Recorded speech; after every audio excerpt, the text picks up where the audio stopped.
Ça. T'inquiète, j'ai introduit Mickaël. Pourquoi est-ce qu'on est là et pourquoi est-ce qu'on fait ces 10 erreurs? Voilà. Alors, bonjour à tous. Effectivement, pourquoi on est là, pourquoi on fait ces 10 erreurs? Non, mais trêve de plaisanterie. Pourquoi ce webinaire de rentrée? Parce avec Mickaël et Romain, euh, on accompagne et on forme en fait maintenant depuis 1 an et demi un certain nombre d'avocats sur comment bâtir une stratégie de croissance en 3 mois. On vous reparlera de la formation. On est avant tout là pour vous partager des tips évidemment cadeaux de rentrée sur le sujet. Mais en fait, le fait d'avoir formé 3 promos d'une quinzaine d'avocats sur ces sujets et puis aussi nos activités respectives qui sont vraiment ancrées dans le quotidien de l'avocat et des cabinets d'avocats plus généralement, font qu'on voit passer systématiquement les mêmes erreurs, les mêmes freins, les mêmes obstacles qui font que les erreurs se répètent, qui font qu'à un moment donné, vous avez un plafond de verre qui vous empêche de véritablement développer, structurer votre cabinet comme vous l'aimeriez. Et donc, du coup, c'est dans ce cadre-là qu'on s'est dit, plutôt que de faire un webinar dans lequel on va encore parler de bonnes pratiques, de facteurs clés de succès, de plein de trucs trop cool qui font que vous allez faire des millions, est-ce qu'on ne parlerait pas plutôt des 10 erreurs les plus courantes que beaucoup d'avocats font et finalement qu'on pourrait dès maintenant vous aider à éviter? Donc, on s'est dit qu'on allait plutôt faire un webinaire là-dessus et qu'on allait un peu prendre le contre-pied de ce qui se faisait habituellement. Vous me dites, Romain, Mickaël, si vous n'êtes pas d'accord avec ce que je traduis. Mais voilà, en tout cas, c'est vraiment l'ADN de ce webinaire de rentrée.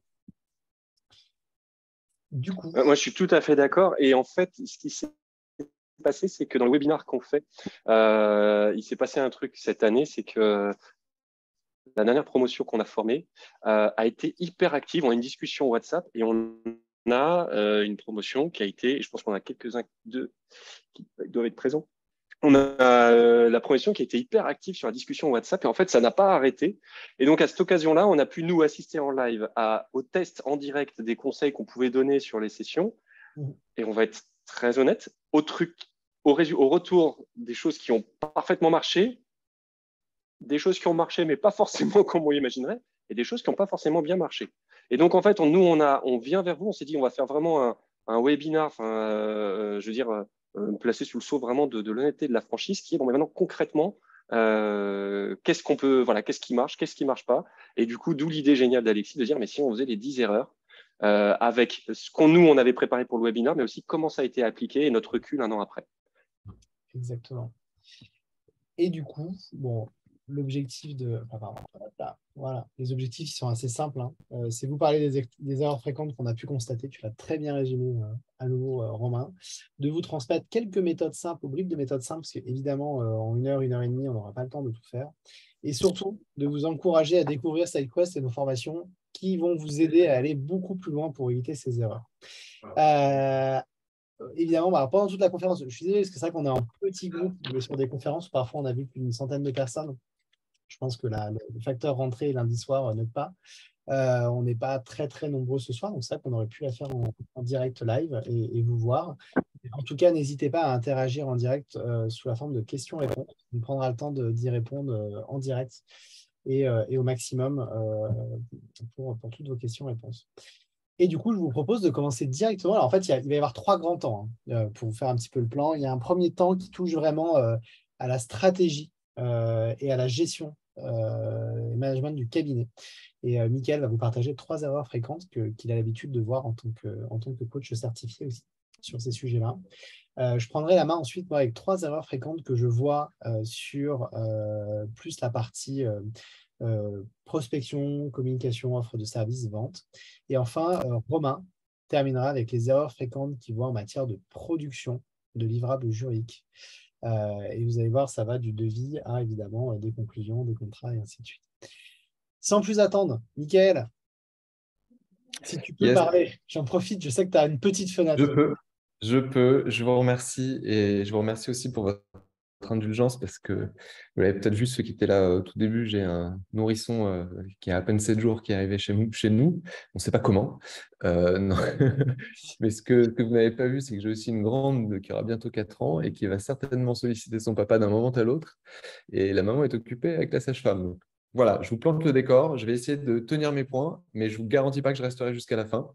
En tout cas, je vous remercie pour votre compréhension. Ceux qui ont des enfants, vous savez ce que c'est. Ceux qui n'en ont pas encore ou qui n'en ont pas ou qui n'en veulent pas, enfin bon, bref, un jour ou l'autre, je redormirai. Alors, rester plongé dans ces dossiers et ne pas travailler sur le cabinet.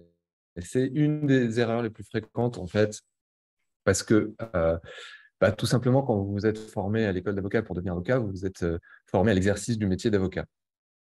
Et sauf erreur de ma part, vous ne vous êtes jamais formé à l'exercice du métier de chef d'entreprise. Et ça, c'est ce qui fait que quand vous vous lancez, souvent, vous êtes focalisé sur les dossiers que vous avez parce que vous avez parfois des clients qui vous ont suivi d'un précédent cabinet dans lequel vous avez collaboré ou parce que vous avez une clientèle perso que vous avez réussi un peu à développer. Et vous êtes plongé dans vos dossiers et vous finissez par avoir une activité en dents de scie. C'est-à-dire que tant que vous avez des dossiers, ça va, mais au moment où ces dossiers se terminent, vous vous retrouvez un peu le bec dans l'eau parce que tout d'un coup, pendant tout le temps où vous étiez en train de bosser dans votre cabinet, vous n'avez pas bossé sur votre cabinet. Vous n'avez pas bossé sur votre développement, vous n'avez pas bossé sur votre stratégie. On avait mis une petite illustration, je crois, Alexis, pour ce point, sur la slide d'après. Absolument. Voilà, je pense que vous l'avez déjà vu tourner sur les réseaux sociaux. C'est assez connu. Le gars propose des roues rondes et les autres répondent non, non, mais on n'a pas le temps, on est trop occupé. C'est un peu cette impression qu'on a parfois quand on bosse. On bosse énormément, on bosse du matin au soir, parfois la nuit. On essaie de délivrer le meilleur service possible, le meilleur travail pour nos clients. On essaie d'être vraiment hyper réactif parce qu'on nous a toujours dit dans ce métier, il faut se surimpliquer. Et malheureusement, en fait, le chiffre d'affaires, il ne décolle pas, on stagne, et même parfois, il y a un effet pervers, c'est que on se dévalorise. C'est-à-dire qu'à force, on se dit, mais ce n'est pas possible de passer autant de temps sur chaque question, sur chaque dossier. Je ne peux pas me permettre de facturer le temps passé parce que l'autre, il va se dire que je suis un débutant et que j'y arrive pas. Donc, on coupe.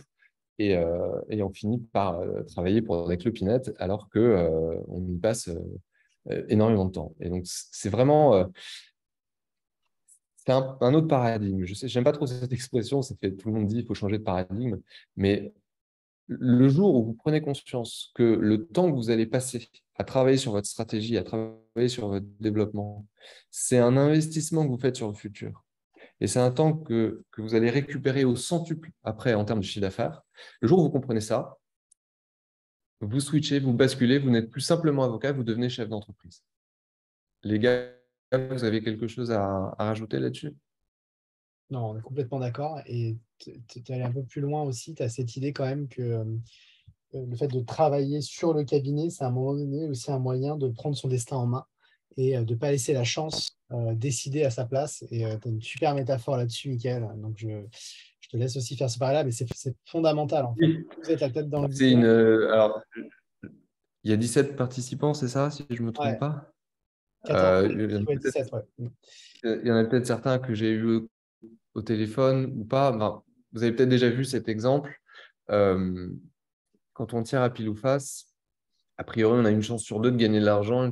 Si on met un pari derrière, par exemple, si je dis pile, vous gagnez 6 000 euros et face, vous perdez 3 000 euros. En gros, est-ce que vous seriez prêt à dépenser 3 000 euros pour avoir une chance sur deux d'en gagner 6 000? Et il y a un biais cognitif qui est assez connu, qui s'appelle l'aversion à la perte, qui fait que on est beaucoup plus motivé par la peur de perdre quelque chose que par l'envie de gagner quelque chose. Ce qui fait que il faudrait que le rapport soit de 1 à 5 pour que vous me disiez oui à tous les coups. La plupart du temps, si je vous propose ce deal-là, pile vous gagnez 6 000 et face vous gagnez 3 000, vous allez avoir tendance à refuser le deal. Et souvent, je pose la deuxième question derrière qui est mais si on le fait 100 fois? Voilà, je jette 100 fois la pièce et à la fin des 100 lancés, on fait les comptes et on voit si c'est moi qui vous dois de l'argent ou si c'est vous qui me devez de l'argent. Et la plupart des gens qui avaient répondu non sur le premier lancé, en disant non, mais moi ça me fait trop flipper, finalement additionnent les 100 lancés en se disant mais ça va me faire flipper 100 fois en fait. Donc j'avais déjà pas envie de le faire une première fois, c'est évident que je ne le ferai pas 100 fois. Alors que mathématiquement, c'est tout l'inverse qui se passe. Je ne vais pas vous faire l'équation mathématique, mais en gros, sur un lancer, on est d'accord, il y a une chance sur deux de gagner de l'argent, une chance sur deux d'en perdre. Mais sur deux lancers, par exemple, il y a 4 hypothèses. Soit vous gagnez les deux, donc là, vous gagnez 12 000 euros. soit vous gagnez le premier, mais vous perdez le second, vous gagnez quand même 3 000 euros. Vous gagnez le second, mais vous avez perdu le premier, pareil, vous gagnez 3 000 euros, ou vous perdez les deux. Mais donc, la probabilité de perdre de l'argent est passée de 1 sur 2 à 1 sur 4, juste en rajoutant un seul lancer. Et ainsi de suite. Sur 3 lancers, ça passe à 1 sur 8. Je ne sais plus le chiffre exact, mais sur 100 lancers, vous avez une chance sur 63 000, je crois, de perdre de l'argent. Autant dire que la part de la chance se réduit à une peau de chagrin. Et c'est vraiment ça. Peut-être que ceux qui sont arrivés en cours de route ne comprennent pas trop pourquoi je parle de ça, mais en gros, tant que vous exercez en laissant la chance, le hasard des rencontres, de ah bah tiens, je vais aller à ce colloque, peut-être que je rencontrerai quelqu'un, etc., faire son œuvre, alors vous pouvez avoir de la chance, et je vous le souhaite. Vous pouvez avoir de la chance et développer votre clientèle de cette manière-là, et développer votre cabinet. Mais si vous systématisez les choses, si vous décidez de prendre ça en main, de vous dire, OK, maintenant, mon cabinet il repose sur quel pilier? Qu'est-ce que je fais stratégiquement pour aller chercher de la clientèle? Qu'est-ce que je fais stratégiquement pour simplifier mes process et travailler plus facilement et plus rapidement? Qu'est-ce que je fais aussi pour développer la clientèle existante? Toutes ces questions qui se posaient bien d'autres sur la gestion, sur les RH, sur le management, etc., toutes ces questions-là, si vous les prenez à bras-le-corps et que vous mettez en place un système pour régler ça et pour y répondre, système qui d'ailleurs peut impliquer que vous le revoyez régulièrement, tous les 3 mois, tous les 6 mois ou tous les ans au début, eh ben, vous réduisez à une peau de chagrin la part de la chance dans votre croissance. C'est-à-dire que vous allez finir par avoir un certain nombre de leviers à actionner que vous connaîtrez parfaitement et il suffira de choisir de pousser dans un sens ou dans l'autre pour faire varier votre croissance d'une année ou d'un mois à l'autre. Je ne sais pas si vous écoutez le podcast de Audrey Chemouli et Charlotte Hugon qui s'appelle Avocat Entrepreneur, Génération Avocat Entrepreneur ou Avocat Génération Entrepreneur, enfin je ne sais plus dans quel sens, mais bref, vous tapez podcast Audrey Chemouli, vous tombez dessus. Il y a une avocate qui s'appelle Juliette Chapelle qui a été interviewée là cet été et où elle dit que chaque semaine, elle prend un rendez-vous avec elle-même pour mesurer un peu ses indicateurs de performance. Et ça, c'est vraiment quelque chose qui ne faisait pas du tout partie du vocabulaire quotidien des avocats il y a encore quelques années. Et de plus en plus, aujourd'hui, on voit des avocats qui s'approprient ce vocabulaire, qui vient en fait du monde du consulting et de l'entreprise. Et en réalité, c'est tout simple. C'est-à-dire, OK, qu'est-ce que je dois mesurer toutes les semaines pour savoir que je suis sur les rails? Pour me dire que je n'ai pas tout d'un coup une red alarme qui sonne et qui me dit qu'il faut absolument que je mette les bouchées doubles pour que le mois prochain, je puisse mettre du lait dans le biberon de mon fils. Voilà, donc ça, c'est ce qu'on travaille avec le séminaire, avec cette série de webinaires. On vous fait prendre conscience des différents leviers, des différents indicateurs que vous pouvez mesurer. On travaille ça, on met les mains dans le cambouis avec vous. Je ne sais pas si vous l'avez beaucoup précisé au début, mais le but de ces 10 webinaires, c'est que vous puissiez avoir une feuille de route et que vous ayez vraiment les mains dans le concret. Si c'est pour faire de la théorie, vous achetez des bouquins sur la stratégie d'entreprise et ça suffit. Absolument. Ça va? Je continue sur le. Donc, ça, c'était la première erreur. Première erreur, on ne reste pas plongé dans ces dossiers, parce que si on reste Voilà. plongé dans ces dossiers, je reformule moins bien ce que tu viens de dire, Michael. Finalement, on va passer potentiellement à côté d'opportunités et surtout, on risque de ne pas saisir sa chance, puisqu'on n'a pas de stratégie, pas de vision. Je vais me permettre d'ajouter un truc parce que je viens justement de parler de ça aux élèves avocats et j'ai essayé de les convaincre que travailler sur ces sujets-là, le problème, c'est qu'on a ce côté un petit peu maso qui est que si on n'est pas en train de souffrir sur un document Word du Dalloz et du Juris Classeur, on a l'impression que ce n'est pas du vrai travail. Et donc, on a tendance à dire, bah, ça, je vais le faire le dimanche, le week-end, le soir, de manière annexe. Et c'est ça qui est hyper important et c'est là où ça demande, c'est là où au-delà du bon sens de ce que dit Mickaël, ça demande un changement d'attitude et des changements quotidiens, c'est de se dire non, mais en fait, j'ai peut-être 15% de mon temps de travail. Allez, je mets 40, 45 heures, 50 heures dans mon travail par semaine. Il y a peut-être 15% de ce temps ou 20% de ce temps qui doit être un travail sur le cadre avec justement des temps qui n'ont pas l'air de ressembler à du travail juridique où je suis en train de martyriser mon clavier, mais non, c'est du taf. Et donc, il faut que je prévoie des vrais temps pour ça, des temps de repos et paradoxalement, ça me permettra, avec moins de temps disponible pour faire la production de dossiers, de faire autant de chiffres, voire plus. C'est ça ce levier qu'il faut mettre en place. Il y a un indicateur très révélateur. Moi, quand j'ai commencé, c'était il y a 11 ans. Je proposais de faire ce travail dans certains cabinets qui me disaient, oui, mais est-ce que vous seriez libre le week-end? C'est-à-dire que pour eux, ce n'était pas vraiment du travail, quoi. Il ne fallait pas que ça prenne de la place dans la semaine de travail, et que ce soit le week-end ou pendant les vacances. Au début, j'acceptais parce que bah, il fallait bien que je fasse rentrer les dossiers, justement. Et en fait, du jour où j'ai refusé de travailler le week-end, Eh ben, c'est pareil. Je pensais que j'allais perdre de la clientèle et c'est le contraire. C'est-à-dire que j'ai gagné une clientèle qui avait compris qu'en réalité, c'était vraiment un travail qui allait avoir un retour sur investissement dans le cabinet. Et ça avait sa place en milieu de semaine. Aujourd'hui, je fais mes séminaires sur la journée du mercredi ou sur la journée du mardi et il y a des cabinets qui mettent tout en pause pour cette journée-là pour qu'on fasse un travail sur la stratégie du cabinet. Allez, on avance. Point 2, procrastiner. Oui, bah, mais ça, si vous voulez, c'est pas propre à la profession d'avocat. C'est sûr que il y a plein de choses qui nous font procrastiner, qui nous font nous dire, bon, bah, je m'y mettrai quand j'aurai un beau site et que j'aurai un copain graphiste qui m'aura fait des belles cartes de visite. J'ai mis cet exemple-là, mais il y en a tellement. Mais on peut s'inventer plein de scénarios, on peut s'inventer plein de raisons de ne pas faire. Le fait est que la meilleure chance qu'on a d'échouer, c'est de ne pas tenter. Tous ceux qui n'ont pas tenté ont fini par échouer. Tu sais qu'il existe un site maintenant qui permet de retirer le… Non, mais en plus, comment ça s'appelle? je ne sais pas pourquoi, parce que je l'ai cette image, je l'ai achetée sur la banque d'images. Je la Le remettrai parce que watermark. je vais envoyer à tout le monde. Voilà. Voilà. Mais c'est cette idée de se mettre un peu la tête dans le sable, c'est de se dire, ouais, non, mais là, je peux pas, j'ai que 2 ans de barreau, je peux pas me lancer, ou inversement, j'ai pas encore le réseau, ou j'ai pas encore ci, il me manque encore ça. C'est vraiment le scénario après que, voilà. Une fois que j'aurais fait ci, une fois que j'aurais fait ça, c'est le scénario passe ton bac d'abord. On a peut-être tous entendu ça une fois, soit parce que nos parents nous l'ont dit, soit parce que des copains ont demandé à leurs parents de pouvoir faire ci ou ça, et les parents répondaient, mais passe ton bac d'abord.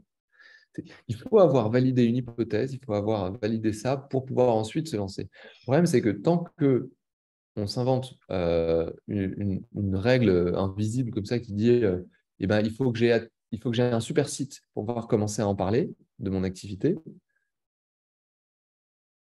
bah, vous n'aurez jamais un super site parce qu'un site, ça évolue tout le temps. Je crois même que c'est le fondateur de LinkedIn. Tu m'as retrouvé la citation, Alexis, on a Alors, parlé j'ai tout pas à réussi à la l'heure. retrouver, mais c'est cette idée. C'est le fondateur de LinkedIn qui disait, en gros, si vous êtes fier de votre site quand vous le sortez, c'est que vous l'avez sorti trop tard.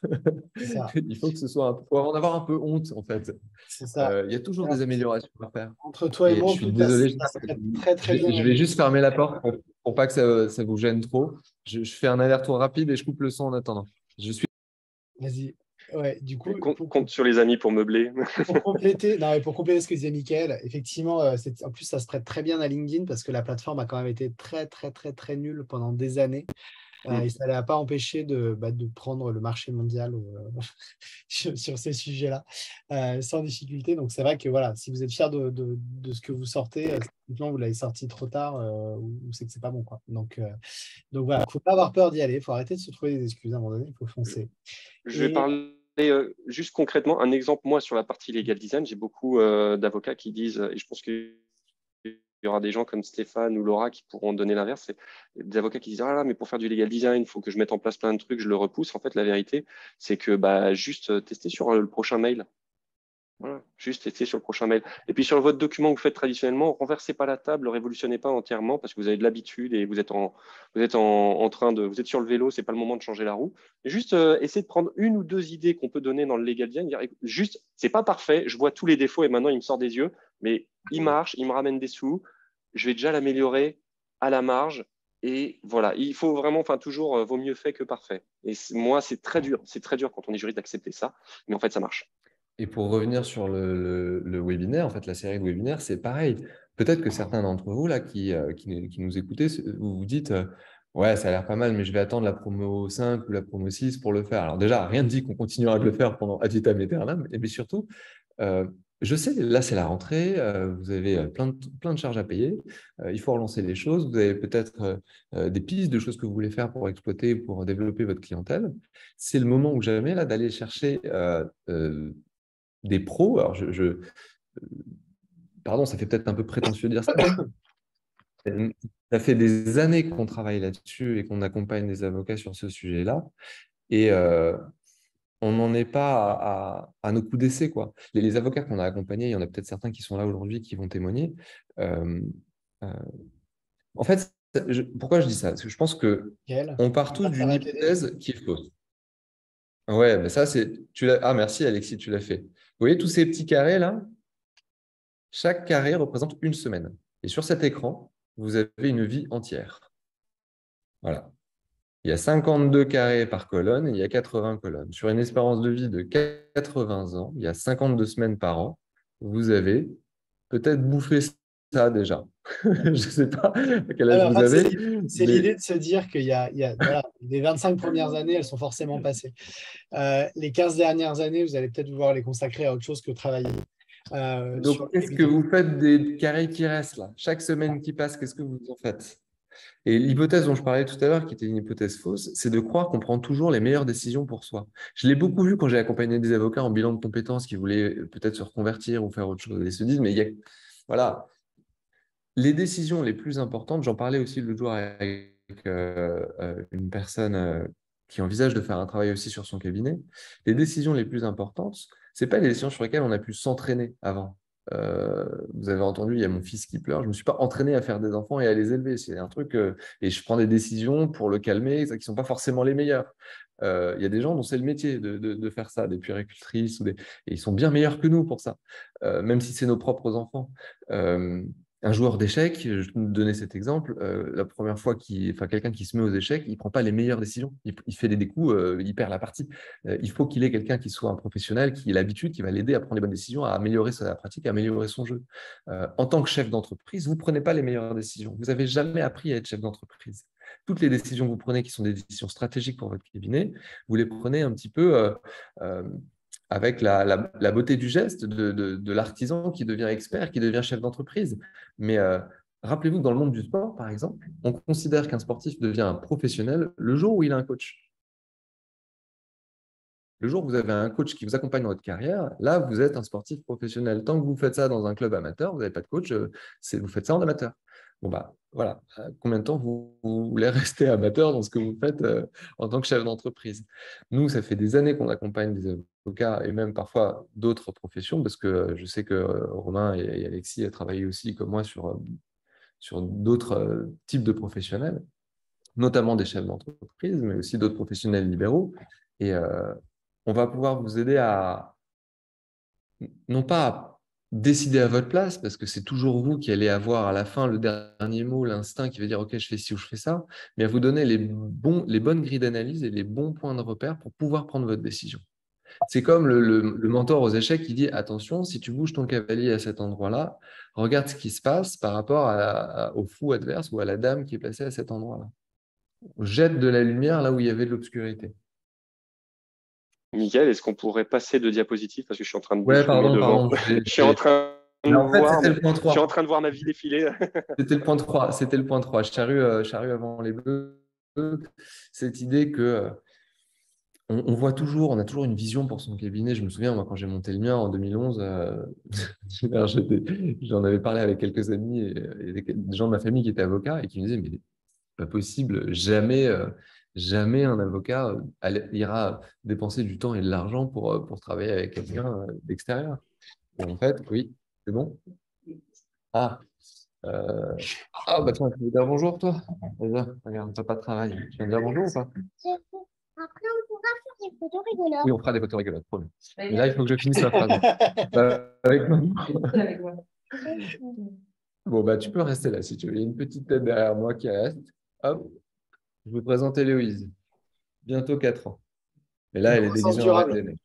Bonjour Héloïse, bientôt 4 ans. Et du coup, ce que je disais, c'est que on voit toujours loin. T'as trop chaud? Bah, Laisse la fille intervenir dans son webinaire, mais enfin, en même temps, je vois qu'une seule participante. Et mettre la charrue avant les bœufs, c'est commencer à s'angoisser sur ah non, il y a 19 participants. Embaucher des collaborateurs, des stagiaires, etc., alors qu'on n'a même pas encore sécurisé sa trésorerie sur les 6 mois à 12 mois à venir.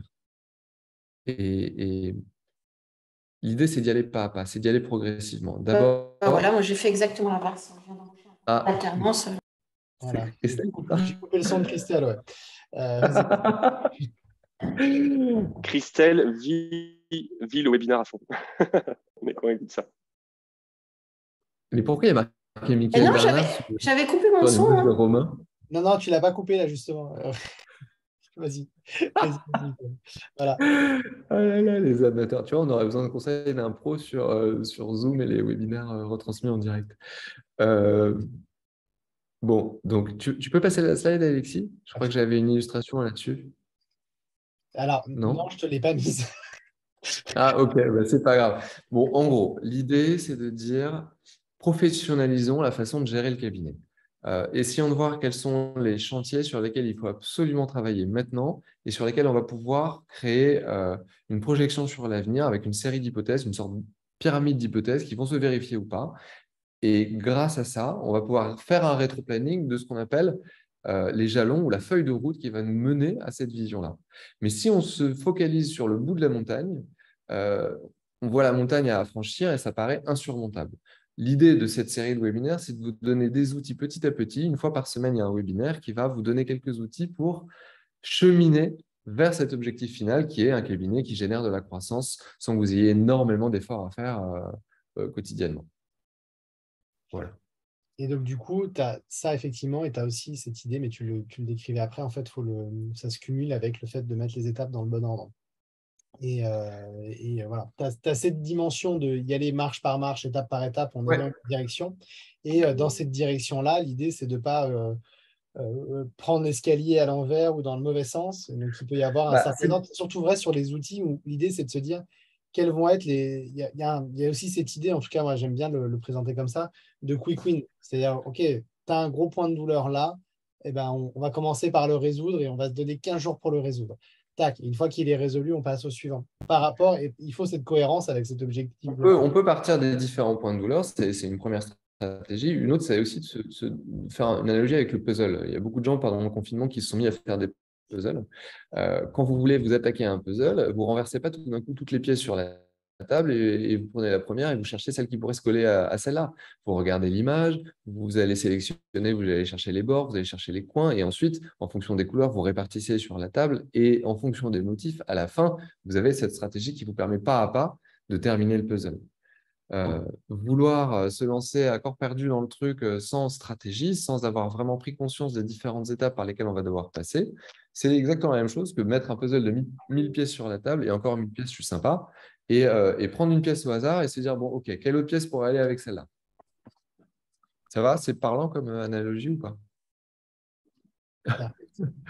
Je suis désolé, les amis, je vais devoir vous laisser parce que j'ai la reine Elsa là qui a besoin de moi. Merci beaucoup d'avoir pris une demi-heure. Je vais couper la vidéo. Je vais couper la vidéo. Si je peux repasser une tête tout à l'heure pour éventuellement voir sur les questions-réponses si je peux aider, je le fais. OK? Allez, ça marche. Ça marche? Nickel. On a Christelle qui nous a rejoint. Christelle a fait partie de la 3e promo de cabinet de croissance. Et on a aussi Nadia? Oui, mais c'est comme c'est Bakour, du coup, ça m'induit en erreur. On a Nadia qui est là également. Donc, n'hésitez pas à intervenir aussi en direct. Parlez-vous des erreurs que vous aviez faites et voilà la façon dont vous avez pu les corriger par rapport à ce qu'on dit. N'hésitez vraiment pas à intervenir. Salut Christelle. Désolée pour l'intervention intempestive de tout à l'heure. T'inquiète. C'était drôle.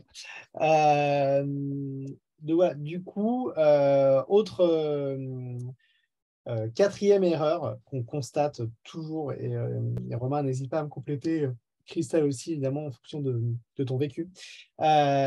Trop souvent, les cabinets d'avocats qu'on conseille ou qu'on voit arriver dans le cabinet de croissance réfléchissent autour des expertises, réfléchissent pas autour des solutions apportées aux clients. Alors, c'est quelque chose qu'on a dit 12 000 fois dans nos webinaires avec SideQuest et ainsi de suite, mais ça reste une erreur hyper fréquente parce que vous vous rattachez aujourd'hui à ce que vous avez. Ce que vous avez, c'est un diplôme, un titre, un domaine de compétences. Et c'est ça que vous avez envie de mettre en avant sur votre site. Pourtant, le client, ce n'est pas lui ce qui va l'intéresser. Donc, du coup, c'est cette fameuse, finalement, ce fameux point de se demander qu'est-ce qui compte vraiment pour l'avocat, qu'est-ce qui compte vraiment pour le client. Et donc, très souvent, ce qui compte pour l'avocat, c'est ce que vous voulez mettre en avant, n'est pas ce qui compte le plus pour le client. Donc, c'est ce que j'expliquais. Vous, ce qui va compter la plupart du temps, c'est ce que vous voulez mettre sur votre site Internet, ce que vous voulez mettre sur vos supports de communication, c'est le diplôme, les titres, les mentions, votre parcours professionnel, les cabinets dans lesquels vous seriez passé, les mentors que vous auriez pu avoir en tant qu'avocat dans vos premières années d'exercice et ainsi de suite, le barreau dans lequel vous êtes inscrit. barreau de New York, barreau de Paris, barreau de Bourg-en-Bresse, qu'importe. En tout cas, voilà, c'est des choses que vous avez envie de potentiellement mettre en avant. Les domaines d'expertise, naturellement, qui plus est quand vous avez une spécialité reconnue par le CNB. Éventuellement, vous avez envie de pouvoir mettre en avant, quand c'est possible, des recommandations par vos pairs et des conférences, des revues scientifiques auxquelles vous auriez pu participer. Ce qu'il faut bien comprendre, c'est que tous ces éléments-là, c'est des éléments techniques qui, en fait, pour le client, ne sont pas perçus du tout de la même manière. C'est quelque chose qui est intéressant pour vous faire, pour vous rassurer, pour éventuellement vous mettre en avant vis-à-vis de d'autres juristes qui ont les mêmes codes que vous, mais ce n'est pas du tout des codes dans lesquels vos clients vont se reconnaître. Ce qui va compter la plupart du temps pour votre client, ça va être votre capacité à être disponible au téléphone, ça va être votre capacité à vous rendre accessible sur le web avec des informations, je veux dire même toutes simples, hein, ça peut être la mise à jour de votre page Google Business qui fait qu'on trouve votre nouvelle adresse en 2 clics et qu'on arrête d'arriver à la mauvaise adresse. Je veux dire, là, je vois un truc, ça, c'est des choses qu'il va retenir. Il va retenir également, et ça va compter, toutes les petites attentions que vous allez pouvoir lui montrer, enfin, qui vont lui montrer que vous vous occupez de lui. Et ça, c'est quelque chose d'hyper important aussi. Au-delà du livrable, au-delà du document, et Romain en reparlera après, que vous devez lui fournir dans le cadre de la mission ou du mandat qu'il vous a confié, c'est un ensemble de petites attentions qui font que votre client va sentir que vous vous occupez de lui. Et ça, c'est hyper important. Évidemment, est-ce qu'il a déjà traité un dossier similaire au mien? Donc ça, vous pouvez le mettre en avant au travers de cas pratiques que vous pouvez mettre en avant sur votre site, ainsi de suite. Est-ce que vous êtes sympathique et dans quoi vous êtes le meilleur? Donc ça, c'est les éléments que votre client va regarder. Et vous vous rendez compte que la plupart du temps, la façon dont vous avez envie de vous présenter à vos clients n'est pas finalement les éléments que lui va chercher spontanément à savoir pour vous connaître, pour être rassuré et au final pour vous choisir. Donc ce décalage de perception, je le pose ici parce qu'effectivement, il est important, il ressort beaucoup, mais il va se retranscrire dans la façon dont vous allez concevoir vos offres de service. C'est-à-dire qu'en fait, quand vous allez présenter ce que vous faites, vous allez présenter l'expertise dans laquelle vous êtes. Ça va être du droit de la fiscalité internationale, ça va être du droit de la sécurité sociale, bref, des matières qui sont techniques, qui sont arides. Alors que finalement, les problèmes que vous allez résoudre pour vos clients, ils sont tout autres. Ça va être de divorcer en étant serein, rassuré et sans avoir à se prendre la tête avec les paperasses. Ça va être de gérer un certain nombre de formalités de la même manière. Ça va être de co-construire une stratégie complexe avec un client dans un domaine très spécifique et de le faire participer à ses choix et à la mesure du risque qu'il va y avoir en fonction des options que vous allez éclairer pour lui, etc., etc. Alors, c'est amusant et j'espère qu'ils le prendront pas mal. Juste avant ce webinaire, j'avais un rendez-vous avec mon expert comptable et mon avocate, que j'adore tous les deux. Et je leur expose une problématique que j'ai sur une des entreprises dans lesquelles je suis dirigeant. Et je leur explique ce que je veux faire. Je leur dis, voilà, pour rééquilibrer les bilans de telle manière, il faut que j'arrive à rééquilibrer les bilans. Voilà tout ce que j'ai dedans. Et en fait, il me donnait des éléments qui étaient des éléments d'ordre technique sur ce que je pouvais faire et ne pas faire. Mais en fait, ils ont pas réussi. Enfin, on a fini par le trouver ensemble, mais finalement, c'est moi qui leur ai mis le pied à l'étrier dessus parce qu'ils n'arrivaient pas à se positionner, à sortir de leur expertise pour trouver la bonne pirouette à faire. Et voilà, parce qu'ils étaient focus sur les éléments du dossier qu'ils avaient en main et à aucun moment ils regardaient l'enjeu plus global. Et donc, ils n'arrivaient pas à trouver la solution finalement que j'attendais. Mais ça, c'est pas. Après, là, je leur dis ça, mais en même temps, la plupart du temps, ils les trouvent. C'est un cas un peu particulier. Et c'est des choses qu'on retrouve souvent quand on est face à son expertise, qu'on est très, très pointu dans son expertise. Parfois, on oublie de prendre du recul sur des choses simples et c'est ce que va attendre le client. Et c'est ce que vous allez pouvoir mettre en avant dans votre offre de service. Donc voilà, ce travail d'ingénierie, cette solution. Je ne peux pas rentrer plus dans le détail du dossier ici, mais voilà. Donc c'est cette idée de ne mettez pas en avant les choses les plus techniques que vous avez, entre guillemets, dans votre besace, mais vraiment essayez de réfléchir en point de douleur résolu pour vos clients. Et c'est ce que vous allez mettre en avant dans vos offres de service. C'est ce qui fait qu'on va avoir envie de recourir à vos services plutôt qu'à un autre. Je peux donner juste un tout petit exemple qui est un petit peu secoué mes avocats, mais pour être dans un milieu avec pas mal d'entrepreneurs qui montent leurs différentes boîtes, spécialiste en baux commerciaux n'est pas une offre. Oui, c'est votre spécialité technique, mais ça ne parle à personne. Personne vient chercher quelqu'un qui est spécialiste en baux commerciaux. On vient chercher quelqu'un qui à travailler à l'installation de 15 restaurants, qui est spécialisé dans l'installation de 15 restaurants. Parce qu'on ne veut pas arriver face à un avocat qui va dire « Ah oui, mais alors votre question, là, ce sujet, je ne l'avais pas vu, mais ça excède les baux commerciaux. » Et sur ce que montrait Alexis en disant « On a surtout envie de savoir si on a la personne la plus adéquate et la meilleure sur notre sujet. » En fait, pour le client, son sujet, c'est « Est-ce que tu peux m'aider à lancer mon restaurant ?» Ce qui est dans la case baux commerciaux, ce qui est dans la case plutôt urbanisme ou autre, c'est votre sauce. Et donc, quand vous arrivez avec votre expertise, c'est un peu comme si vous dites, enfin, je ne vais pas faire d'analogie, mais vraiment, on ne peut pas être spécialiste baux commerciaux parce que un bail commercial, l'expérience qu'on a pour faire des baux commerciaux pour des bureaux n'a rien à voir avec l'expérience qu'on doit mobiliser pour savoir faire un bail commercial pour un restaurant. Et ce qu'on va plutôt rassurer, là, on va rassurer ses clients, c'est moi, j'ai aidé à s'installer 20 restaurateurs. Baux commerciaux, autres là-dessus, vous allez les amener autrement. Mais leur point d'entrée vers votre offre, ce n'est pas votre diplôme, ce n'est pas votre expertise.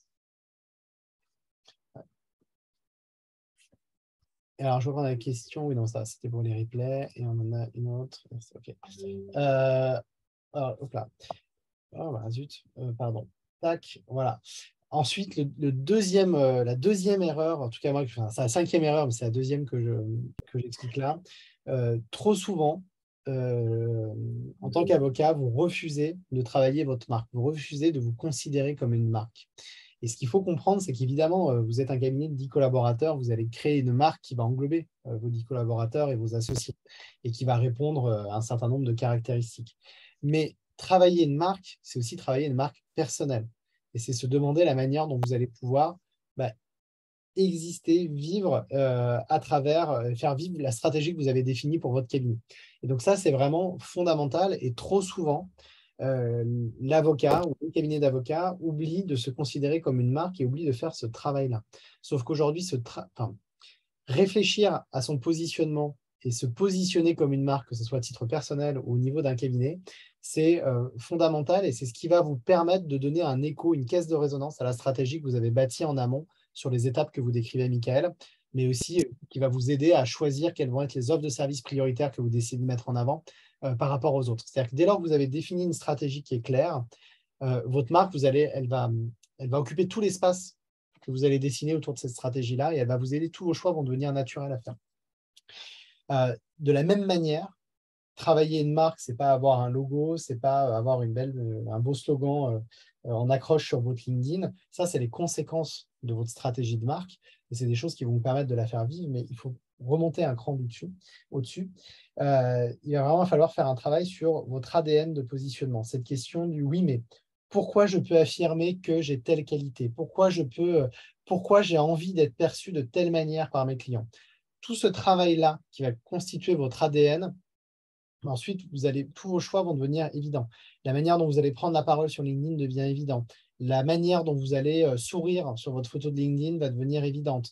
Les éléments de langage et le ton que vous allez choisir sur votre site Internet devient également une évidence, etc., etc. Donc, ça, c'est fondamental. Et aujourd'hui, ce qu'il faut comprendre, c'est qu'une marque, elle vit, et en particulier quand vous êtes des experts de vos domaines d'activité, elle va vivre parce que vous avez une histoire à raconter et parce que vous n'allez pas être avare de votre expertise. Vous allez au contraire la partager, la rendre accessible, la rendre intelligible.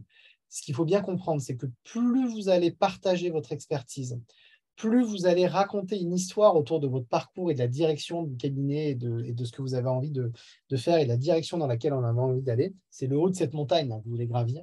Il ne faut pas avoir peur de la raconter, cette histoire-là. Il ne faut pas avoir peur de raconter ce chemin avec toutes les difficultés. Tout n'est pas tout rose. Au contraire, c'est ce qui fait qu'une marque et que votre personnalité va être beaucoup plus écoutée parce que vous allez créer de l'empathie. Il ne faut pas avoir peur de parler de ces difficultés. Voilà, ça, c'est fondamental. Donc, travailler sa marque personnelle, c'est se dire, OK, je veux aller en haut de cette montagne.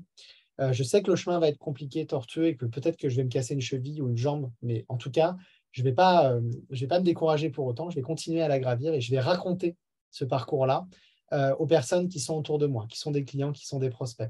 Et parce que je vais leur raconter, ils vont s'intéresser à moi. Et en leur racontant, je vais aussi pouvoir positionner et raconter mon expertise et la valeur que je vais avoir pour mes clients ou que je vais fournir à mes clients.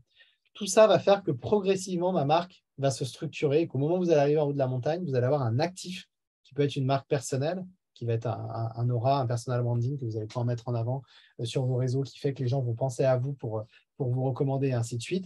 Mais c'est aussi valable, évidemment, pour un cabinet plus structuré avec une direction à prendre. Ce qu'il faut comprendre, c'est que dans tout le chemin, vous allez partager un certain nombre d'informations, un certain nombre de savoirs, un certain nombre de connaissances. Et que plus vous allez partager ces choses-là, plus les gens vont se dire à un moment donné, mais oui, il m'a aidé à tel moment, il m'a fourni une information clé, il m'a ouvert les yeux à tel ou tel moment. Et donc finalement, il y a un phénomène de pay it forward. C'est-à-dire tout ce que vous avez semé tout au long de ce parcours-là, progressivement, vous allez pouvoir aussi le récolter parce que les gens vont avoir ce réflexe de penser à vous. Ils vous auront bien compris votre expertise et ils vont vous contacter pile poil là où vous avez envie d'être contacté sur vos offres de services ou sur là où vous êtes tout simplement le meilleur. Et donc, vous allez développer votre activité et voilà. Donc ça c'est fondamental. Et donc, ce travail sur la marque, il est clé et il est trop souvent oublié par les cabinets d'avocats. Et d'ailleurs, je vais aussi dire, de la même manière, je suis le premier aussi à l'oublier pour moi-même, parce que je communique assez peu en fait sur LinkedIn, j'en parle beaucoup. Je le fais assez peu pour moi-même. Et voilà, et en fait, c'est une erreur. Je travaille les marques des entreprises que je représente, mais je ne travaille pas suffisamment de marques personnelles et les missions et les objectifs que je me fixe. Et donc ça, Mais c'est ça ta marque, c'est l'homme de l'ombre. Ah, c'est l'homme de l'ombre. Non, mais ça peut être une marque, ça peut être un choix aussi de Oui. dire, moi, je suis le bon plan, qu'on se refile entre connaisseurs. Il y a un truc qui est très important dans l'histoire de marque, c'est le fait de savoir renoncer à certains clients. Et c'est ça, en fait, l'un des trucs les plus durs dans l'histoire de marque. Quand vous vous présentez en disant, moi, je veux être… C'est hyper ambitieux de dire, je veux être le cabinet de référence de tous les gens qui veulent monter un restaurant. Mais ça veut dire qu'on accepte le fait que les gens qui veulent monter une pharmacie, ils vont peut-être pas se sentir concernés. Et c'est hyper important d'avoir une marque ambitieuse, mais qui tranche. Parce que quand vous voulez faire un petit peu tout récupérer, quand vous voulez faire très large en disant je suis un avocat humain, mais en même temps digitalisé, je m'occupe du petit entrepreneur, mais aussi des grands groupes, mais aussi des divorces, mais aussi des… En fait, vous êtes plus lisible. Et les gens se disent, c'est l'effet kebab sushi. Si vous avez faim, vous avez envie de sushi, s'il y a un restaurant qui fait du kebab et des sushis, en fait, paradoxalement, vous allez dire, je le sens pas trop, parce que c'est des choses qui n'ont rien à voir. Travailler votre marque, c'est savoir renoncer. C'est hyper important. Et du coup, d'où la stratégie, la stratégie des petits pas. Il faut en amont se dire, est-ce que si je me restreins sur cette cible, est-ce qu'il y a du potentiel? Est-ce que j'ai les reins solides? Et comment je fais pour tester très vite que c'est le bon choix et qu'il faut peut-être que je rectifie? Ça. Et donc, du coup, tu fais la transition parfaite sur l'erreur 6, qui est de ne pas choisir, parce qu'en fait, c'est la conséquence de cette marque et de cette stratégie, comme tu le dis très bien. Et alors, il manque une négation, évidemment, et ne pas prospecter tout et n'importe qui. Donc ça, c'est la grosse erreur et l'écueil que font énormément d'avocats. Moi, ma cible, c'est les entreprises. Ouais, ok, mais concrètement, c'est quoi les problèmes que vous résolvez pour les entreprises? Et quel type d'entreprise? Est-ce qu'elles sont liées à une région? Est-ce qu'elles sont liées à un domaine à une expertise qui est très spécifique d'un secteur d'activité, etc., etc. Bref, un ensemble de choses comme ça qui se challengent et qui font que l'objectif qui est derrière, en fait, plus vous allez définir vos cibles, plus vous allez choisir les gens avec qui vous avez envie de travailler, plus votre marque et les éléments de communication que vous allez utiliser vont s'affiner, plus ils vont être performants et plus vous allez attirer les gens avec qui vous avez envie de travailler. Et je suis certain que vous avez tous, dans la vingtaine de spectateurs qu'on a en ce moment, je suis sûr que vous avez tous une catégorie de clients que vous n'avez plus forcément envie d'avoir, dont vous vous passerez bien. Et bien justement, faire ce travail de choix va vous aider à travailler plus qu'avec des clients avec lesquels vous avez véritablement envie de travailler, qui vont être les plus rentables, qui vont être les dossiers les plus techniques et les plus intéressants intellectuellement, et ainsi de suite, quels que soient les critères que vous allez faire. Et donc, du coup, ce choix de cible va vous aider à prospecter, il va vous aider aussi à passer de l'artisanat dans la manière dont vous vendez à une vente qui est beaucoup plus professionnelle et qui, alors, suivant votre type d'activité, va être dite scalable. C'est-à-dire qu'en fait, elle va pouvoir se répéter. Une fois que vous avez les bons arguments, que vous avez trouvé les bons canaux pour attirer les bons prospects vers votre cabinet et avoir des tunnels et des messages clés qui font qu'ils deviennent clients ensuite, vous allez progressivement pouvoir industrialiser cette production et en industrialisant cette production, vous allez pouvoir mettre en face des indicateurs de performance. Michael en parlait au début. Et Michael a une métaphore, je ne sais pas s'il nous entend encore, s'il peut parler avec le petit, mais c'est cette idée du puits. Au début, quand vous êtes tiré de l'eau dans le puits, vous faites le mouvement et puis l'eau ne vient pas. Et puis progressivement, elle commence à venir et une fois qu'elle vient, ça devient automatique. En fait, ce qu'il faut comprendre, ça va être exactement la même chose avec votre prospection. Une fois que vous avez commencé à tisser une marque et faire vivre une marque, que vous avez bien identifié les gens à qui vous voulez parler, ça va ensemble, que vous avez des offres de services qui fonctionnent, vous savez que si vous avez vous organisez un événement avec 20 personnes, et bien vous savez que 2 mois plus tard, ces 20 personnes, il y en a 4 ou 5 qui vont devenir clients du cabinet. Et donc, du coup, ça vous crée une prévision de chiffre d'affaires relativement fiable. Alors, évidemment, parfois, vous allez peut-être en avoir 3, parfois, vous allez peut-être en avoir 7. Mais globalement, ça vous donne une perspective assez fiable sur laquelle vous allez pouvoir décider de recrutement, sur laquelle vous allez pouvoir décider d'investissement qui vont vous aider à être meilleur, et ainsi de suite. Et c'est ce qui fait véritablement que vous allez passer d'un artisan qui travaille au jour le jour et à vue à un véritable entrepreneur qui va progressivement structurer sa croissance et son développement. Alors, évidemment, il n'y a pas de gros mots derrière la vente. J'ai toujours tendance à prendre cette métaphore du marchand de tapis qui était un artisan qui appelait tout le monde à acheter ses tapis sans forcément s'intéresser véritablement à la cible et en promettant monts et merveilles. Évidemment, on n'est pas du tout dans ce stéréotype-là. Au contraire, on est sur quelque chose qui va devenir de plus en plus fin et dans lesquels vous allez avoir de moins en moins de déperdition. C'est-à-dire que chaque euro investi dans votre communication, chaque heure passée à prospecter va devenir une heure rentable parce que vous allez avoir les bons éléments de langage, vous allez avoir une marque forte et vous aurez structuré des offres de services qui feront waouh et qui feront que vos clients auront immédiatement compris la valeur ajoutée qu'elles auront et qu'elles vont vous acheter. Et donc, vous avez probablement, si vous avez déjà suivi des webinaires avec moi, vu cette slide-là, mais elle est fondamentale.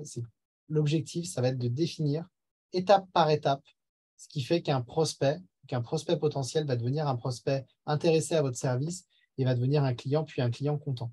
Donc, en fait, les premières étapes qui sont véritablement des phases de prospection, c'est de se dire comment mon offre de service va faire naître la prise de conscience du besoin ou du fait qu'il existe une solution qui enlèverait une épine du pied chez mon client. Prise de conscience, marque d'intérêt. Je m'intéresse à l'offre du cabinet, je demande un devis, je demande un renseignement, je franchis la porte sur un premier rendez-vous. Et ensuite, dans tout processus d'achat et de décision, il y a un moment donné où on va comparer. Et je pense que vous achetez tous en ligne aujourd'hui, vous avez tous déjà fait un achat en ligne. Il y a un moment où on a envie de comparer, se dire, ouais, ok, mais finalement, cette table que je suis en train d'acheter, est-ce que pour 200 € de moins, je ne pourrais pas la trouver sur un autre site? On commence à comparer. Ou est-ce que finalement, cette table qui est pas mal, je ne pourrais pas en trouver une un peu mieux au même prix ailleurs? Et donc, on va comparer en fonction des besoins. Donc, il y a cette phase d'évaluation. Et c'est là où, justement, dans cette phase d'évaluation, plus vous aurez travaillé votre segmentation client, vos cibles, plus vous allez pouvoir, dans le cycle d'évaluation, attirer ceux qui véritablement vont être les plus pertinents pour vous, parce que vous allez avoir des éléments de langage, parce que vous aurez fait des choix de secteurs dans vos offres de services que vous voulez adresser plus spécifiquement, qui fait que vous allez adresser, vous allez toucher plutôt tel ou tel type de clients. Donc, tel ou tel type de clients vont plus se reconnaître dans votre offre et dans la phase d'évaluation vont venir vers vous. Et puis après, il y a la phase effectivement où on est client. Là, Romain parlera d'astuces qui font que vous allez pouvoir vous démarquer sur la phase de client juste après. Et puis, ces clients, c'est un actif et trop peu de cabinets. Alors, en fait, ça pourrait même être une erreur de plus dont on parle pas ici, mais qui va faire partie de cette erreur générale qui est de pas faire des choix et de vendre comme un artisan. Trop souvent, les cabinets d'avocats oublient qu'ils ont un actif, c'est les anciens clients. Vous avez tous un portefeuille d'anciens clients qui est important, qui ont pu être très satisfaits de vos prestations, mais qui ne sont plus clients aujourd'hui. Comment vous faites en sorte que ces gens-là aient le réflexe de revenir vers vous quand ils ont un autre besoin ou un besoin auquel vous êtes capable de répondre, premièrement. Et si c'est des besoins ponctuels, par exemple un divorce, par exemple un contentieux en droit social qui sont des prestations de type one-shot pour un cabinet d'avocats, comment je fais en sorte de rester dans les réflexes de ces personnes-là pour que quand un ami dans leur entourage aura une problématique similaire, ils aient le réflexe de parler de moi. Donc, voilà, ces choses-là, c'est qu'est-ce que je dois mettre en place comme action de communication qui font que ce phénomène de recommandation va se faire tout seul. Donc, voilà, il faut travailler chacune de ces étapes parce que c'est ce qui va vous permettre d'avoir des indicateurs de performance précis et c'est ce qui va vous permettre de créer de la prévisibilité sur vos rentrées de dossiers et de clients et donc sur votre chiffre d'affaires indirectement. Donc, c'est ce qui va permettre de prendre des bonnes décisions d'un point de vue financier. Est-ce qu'il y a des questions, des interventions? Christelle, n'hésite pas à intervenir. La partie legal design arrive avec Romain, mais n'hésite pas si tu as des choses à dire. Écoute, si tu veux, ouais, peut-être un mot sur les anciens clients, parce que c'est vrai que j'ai appris ça avec vous et ça marche en fait. Ce que j'ai fait, alors je ne suis pas encore au top pour les nouveaux, voilà, c'est plus long pour moi cet aspect-là que je ne maîtrisais pas du tout. Et ce que j'ai fait après la formation, c'est que j'ai ressorti le listing de tous mes anciens clients. Je suis remontée jusqu'à, je crois, 6-7 ans. Et je les ai appelés. Je n'ai même pas terminé, hein, mais je les ai appelés les uns après les autres. Et en fait, c'est incroyable ce que ça a déclenché comme boulot derrière, quoi. Les 3 premiers, c'était ah bah tiens, justement, vous tombez bien, voilà, j'avais besoin d'un truc. Voilà. C'est où il y en a même un qui m'a dit ah bah oui, je pensais à vous appeler, vous avez pris les devants. Et ça, c'est du truc quand même. Pour moi, en tout cas, qui suis vraiment débutante en matière commerciale, c'est vraiment facile. Et alors, Personne t'a fait l'observation, mais maître, c'est indigne, vous m'appelez, vous êtes en train de faire de la sollicitation, vous êtes Jean-Claude Convenant, dans Caméra Café, c'est très très lourd comme démarche. Est-ce que tu as eu ce retour-là de clients qui te disaient, Sans le vécu, Romain. qui étaient choqués par le fait que tu les Non, contactes? pas du tout. Euh, Non, c'est cette j'ai réponse-là qui m'intéressait. Ouais, non, j'ai aucun retour négatif. Voilà. Alors évidemment, je me suis aussi posé la question, hein. J'ai pris une grande respiration avant de passer le premier coup de fil, mais ça tombe bien, ça aurait pu être des trucs plus mitigés, mais les 3 premiers ont été. L'accueil a été tellement sympa que forcément après j'ai continué. Il y en avait un, ça faisait 6 ou 7 ans qu'on n'avait pas bossé ensemble. Il m'a dit, mais oui, je me souviens de vous, mais alors je me souviens plus sur quoi on avait travaillé. Et puis, il avait besoin d'un truc aussi. Il m'a dit, bah, mais rappelez-moi dans 15 jours parce que je suis sur un truc. Bon, bah, très bien, je vous rappelle dans 15 jours. Et voilà. C'est Ça hyper marche. intéressant ce que tu viens de dire, Christelle, parce que quand le client dit « je me souviens de vous, mais je ne me souviens plus de ce sur quoi on a travaillé », ça montre bien qu'avec le temps, ce qui reste, c'est la relation. C'est le Ouais. rapport qu'on a avec les gens. Quelle que soit votre expertise, quel que soit le niveau même les résultats que vous allez obtenir pour cette personne-là, ce dont elle se souviendra, c'est l'expérience que vous lui aurez fait vivre. Voilà. Ouais, je suis d'accord. Pour dire que je suis là. Ouais. Quelle était ta phrase d'accroche, la première phrase que tu as donnée au téléphone? Je suis encore en train d'essayer de voir si dans les personnes qui participent, il y a ce côté de je vais appeler mes clients comme ça, de nulle part. Ça se fait pas, je vais les déranger, ça fait sollicitation commerciale. C'était quoi ta première phrase? Tu vas rire. Un truc, mais bateau. Hein. Bonjour, voilà, Christelle Caplot, avocate. Je vous appelle pour prendre de vos nouvelles. Voilà, parce que, ah si, je sais, j'ai utilisé le Covid. Et j'ai dit, voilà, j'appelle pour prendre de vos nouvelles parce qu'on vient de passer par une période un peu compliquée, voilà, avec des hauts, des bas. Je sais que ce n'était pas facile. Et donc, moi, j'aime bien prendre soin de mes clients et du coup, je vous appelle pour savoir comment vous allez.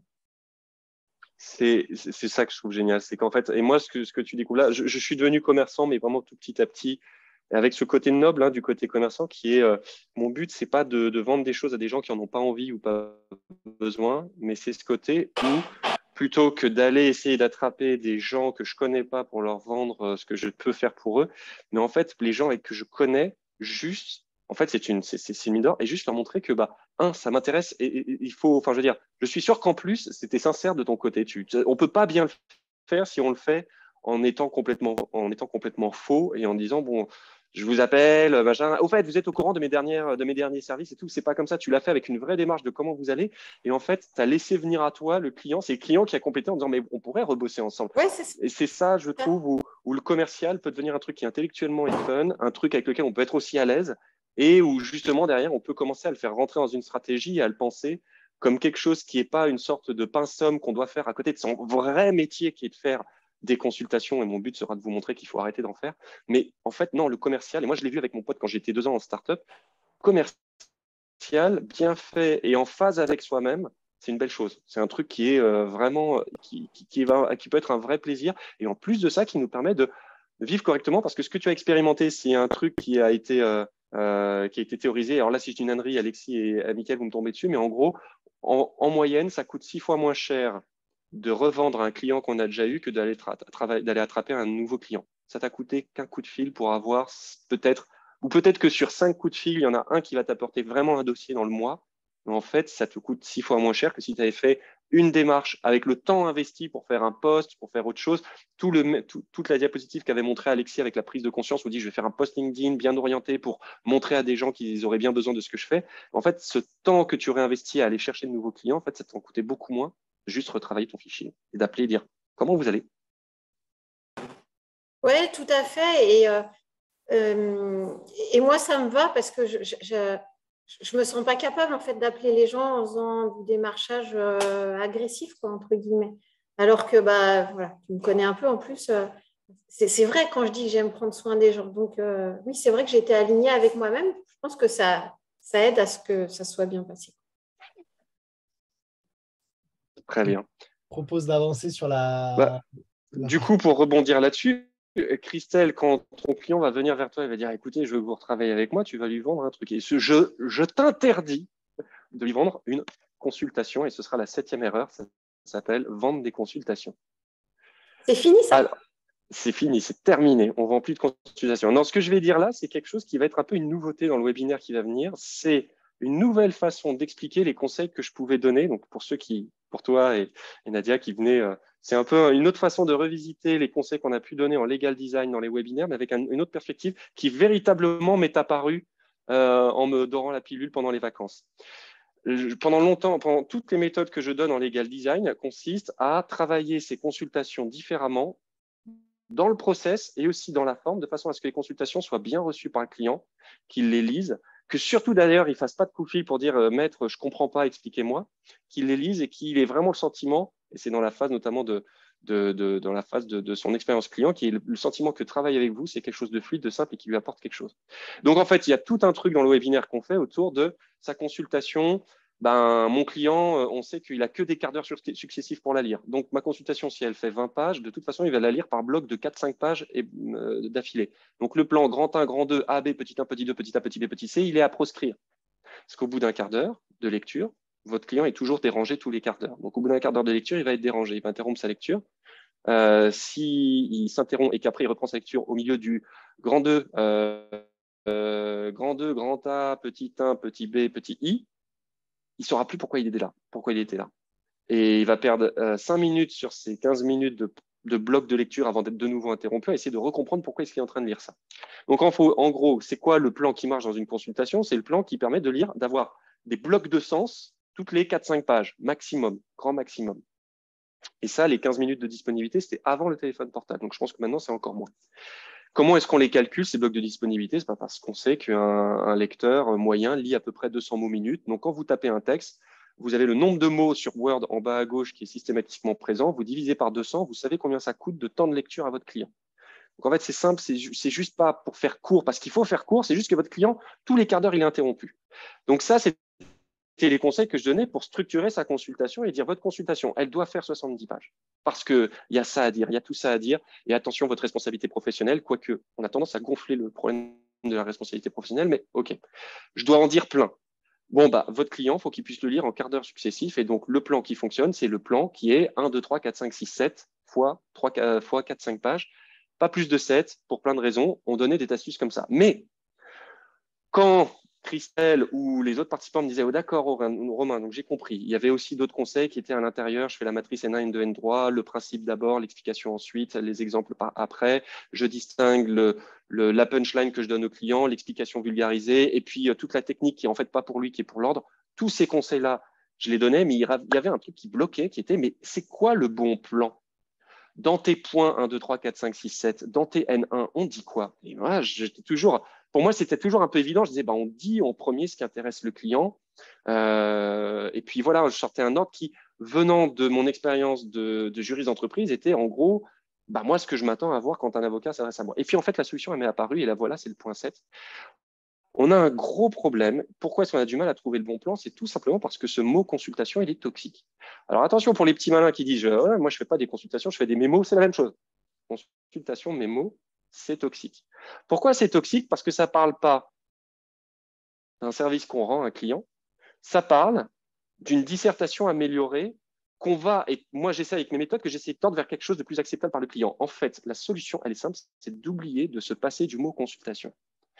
Ces diapositives, c'est les choses dont on va parler et que j'ai pu montrer à Nadia et Christelle. Mais l'idée, en fait, je tournais autour et la simplicité avec laquelle je vais vous l'exposer est pour moi la nouvelle façon dont je vais le dire.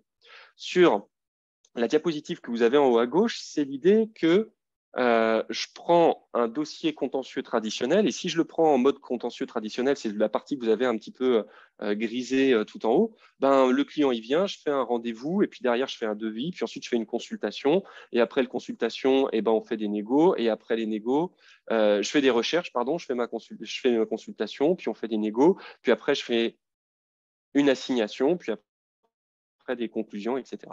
Et en fait, tous ces documents-là ne sont pas des documents qui parlent au client. Et moi, à côté, je disais, mais en fait, ce qu'il faut vendre au client, c'est des choses, beaucoup plus séquencer le travail, et c'est vendre des documents dont l'intitulé est inspiré du monde du consulting.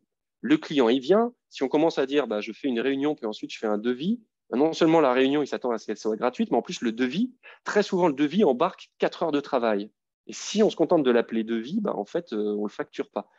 Tandis que si j'appelle ça étude de faisabilité, ah, d'un coup, ça devient un devis qui porte de la valeur ajoutée. Quand vous vous adressez à un architecte, il vous donne une évaluation. Si vous lui demandez en détail combien ça lui coûterait de monter la maison, ça demande de produire un document de 500 pages avec tout chiffré jusqu'au dernier poignet de porte.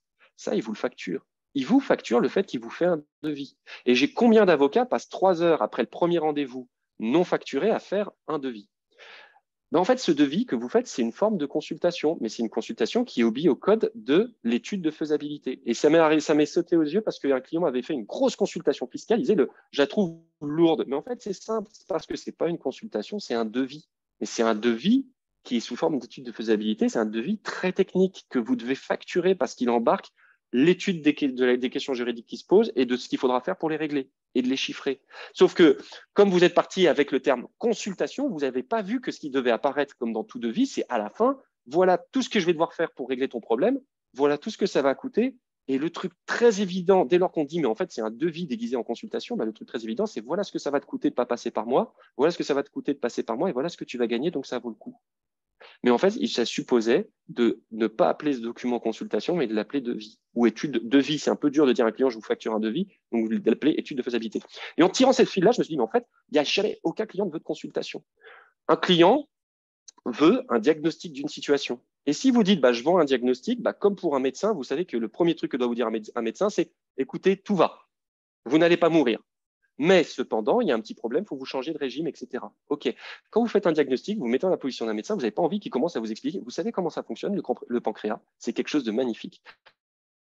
Or, le pancréas, c'est la même chose quand vous faites une consultation et que vous la commencez comme une dissertation avec l'article L 2272-5 du Code du travail dit que vous êtes en train de, dans le cadre de ce que le client attend, c'est-à-dire un diagnostic, commencer à lui expliquer comment fonctionne le pancréas au lieu de lui dire tout de suite, voilà ce dont vous souffrez. Donc, en fait, les consultations, ça n'existe pas. Il y a des diagnostics. Il y a des études de faisabilité, il y a des audits. Un audit, c'est je te fais l'étude d'une situation, un portefeuille de contrat, un portefeuille de droits de propriété intellectuelle, et je te dis qu'est-ce qui va pas. Et si à la fin de mon audit, tout va, il n'y a que des feux verts, tu me le payes quand même, parce que la valeur ajoutée, si je l'ai appelé audit, il est convenu avec le client que si à la fin de l'audit, quand on me rend ma voiture, on dit j'ai rien touché, tout était bon, je le paye quand même l'audit, parce que je sais qu'il a vérifié. Si je l'appelle consultation, j'ai un peu le sentiment que je vais devoir trouver des problèmes, parce qu'une consultation, ça règle des problèmes juridiques. Donc l'audit, ça va, c'est encore quelque chose dont on a l'habitude. Mais à l'argumentaire, combien de fois vous en renvoyez une consultation à un client alors qu'en fait, ce qu'il veut, il connaît le sujet. Souvent, quand c'est une direction juridique qui vous parle, ils ont fait les recherches, ils sont positionnés, ils savent, mais ils ont besoin de dire à un partenaire, un associé, un client, de dire mais j'ai raison et c'est pas moi qui le dis, c'est un avocat. Et là, si vous faites une consultation adressée à votre client, il va vous la renvoyer en disant non, mais ça va pas, parce qu'en fait, votre client, ce qu'il veut, c'est pas une consultation, c'est un argumentaire signé par un avocat. Et dès que vous dites, mais en fait, ce que j'ai rédigé, c'est pas une consultation, c'est un argumentaire, le plan, qu'est-ce qui doit apparaître en premier, qu'est-ce qui doit être dit et le ton adopté, et qu'est-ce qu'on met ensuite avec les techniques que je propose en N1, N2, N3, ça déroule tout seul. Pareil, si vous appelez votre document, donc il y a l'argumentaire, l'étude de faisabilité, le diagnostic, si vous un client qui vous pose une question, OK, j'ai compris que mon problème juridique, c'est ça et qu'il y a cette réforme, comment je fais pour mettre en œuvre cette réforme? Vous ne vous livrez pas une consultation, vous vous livrez un mode d'emploi. Il y a une réforme, tu as une organisation, comment tu le fais? Et si vous vous dites, bah, en fait, ce que je fais, ce n'est pas une consultation, c'est un mode d'emploi, comme vous êtes habitué au mode d'emploi, vous savez comment ça commence. Un schéma global, numéroté, et des étapes dans l'ordre chronologique de ce qu'il faut faire. Et avec ce truc génial, c'est que le client, le premier quart d'heure de lecture, il va comprendre le schéma, voir tout ce qu'il faut faire, éteindre le truc, rouvrir le document plus tard quand il a le temps, regarder la première étape, donner les consignes, et il lira les étapes au fur et à mesure. Et quand vous avez un document qui contient tout ce qui couvre votre responsabilité, mais que votre client peut lire de manière morcelée, vous avez gagné surtout. Donc voilà, ne vendez pas des consultations, à chaque fois, vendez un document qui porte un nom très prosaïque. Moi, je vous en propose, j'en ai proposé, je crois, 5, on peut en inventer d'autres. Vendez pas une réunion, vendez un atelier, vendez des choses avec des noms prosaïques qui non seulement vont dire au client exactement ce à quoi il doit s'attendre, mais en plus vous, parce que vous évitez le mot conclusion, le mot consultation vont vous éviter d'aller directement vers la dissertation, mais tout de suite vous orienter vers, bah, si je lui vends un mode d'emploi, je connais les modes d'emploi, voilà à quoi ça doit ressembler et voilà ce qu'il doit trouver. Et c'est le meilleur moyen que j'ai trouvé de finalement permettre d'orienter les derniers clients que j'ai sur directement le bon mode de document, c'est dire, si ce n'était pas une consultation, comment on l'appellerait? Alexis, on peut passer au point 8. Je rassure qu'il sera plus court. Écrire pour être lu, bah, en fait, c'est la suite de ce que je vous ai dit. À partir du moment où j'ai un document, je sais dedans la forme qu'il doit avoir et dedans, bah, en fait, je sais ce que je dois écrire pour que ça serve au client. Sauf que moi, j'ai toujours 2 lecteurs, j'ai toujours au minimum 2 lecteurs. Des fois, j'en ai 3. Souvent, on n'écrit pas pour son client, et notamment quand on a un argumentaire, on n'écrit pas pour la personne qui nous a commandité le document, l'argumentaire, mais pour la personne qui le vise. Et donc, on l'écrit tout de suite sur le ton et avec ce qui va intéresser cette personne-là. Mais on a toujours un 3e utilisateur qui est l'ordre. Dans tout ce qu'on écrit, il y a le potentiel risque que ce document se retrouve devant l'ordre et que notre responsabilité soit engagée. Et à ce moment-là, et c'est là où, notamment en matière de legal design, je suis contre l'idée qu'il faille simplifier. Si votre document doit contenir 70 pages, ben, on le laissera à 70 pages. Simplement, dedans, ce qu'il faut, c'est savoir ce qu'on écrit et qui doit être lu par le client et ce qu'on écrit et qu'il peut sauter. Tout simplement parce que ça ne le concerne pas lui. Donc ça, c'est le premier truc qui permet en conseil de survivre. Mais c'est aussi applicable aux conclusions, particulièrement aux conclusions. Un juge qui doit sortir 4 jeux de conclusion par jour, il a 2 heures par jeu de conclusion, donc il doit lire vos conclusions, les conclusions de la partie adverse et étudier le dossier, préparer sa décision, il a 30 minutes pour vos conclusions. Si vous vous souvenez que je vous ai dit qu'un juge lit à 200 mots minutes, vous savez qu'il lira 6000 mots sur votre document. Sauf que vous, pour préserver votre responsabilité, il faut que vous sortiez tous les arguments de la Terre. Vous allez faire des documents qui font plus de 6000 mots. Comment je fais un document qui contient plus de 6000 mots en sachant que dedans, le juge va n'en lire que 6000? J'organise mon document pour faire en sorte que certaines parties que j'écris ne soient pas lues.